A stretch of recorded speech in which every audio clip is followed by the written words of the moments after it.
4 మాడవీధుల్లో పాదరక్షలతో తిరగరాదు. And Tirumala temple చుట్టూరు ఉండే ఈ 4 స్ట్రీట్స్ ని, అంటే ఈ 4 వీధుల్ని మాడవీధులు అని పిలుస్తారనమాట. అండ్ ఈ 4 మాడవీధుల్లో కనుక మనం చెప్పులు వేసుకుని తిరిగితే వాళ్ళు వీళ్ళని చూడరు, ఫుల్గా తిడతారనమాట.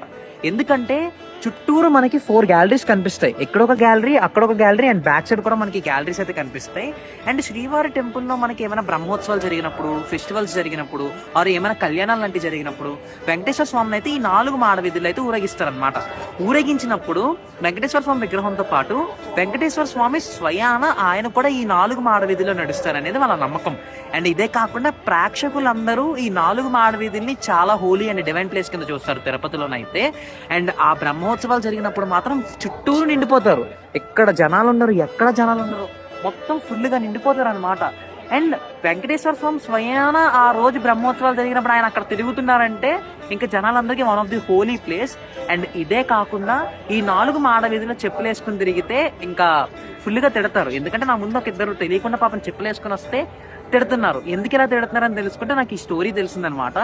సో మీరు కూడా ఎప్పుడైనా మాడవీధుల్లో చెప్పులు వేసుకుని రావడం ఎవరినైనా చూసారా?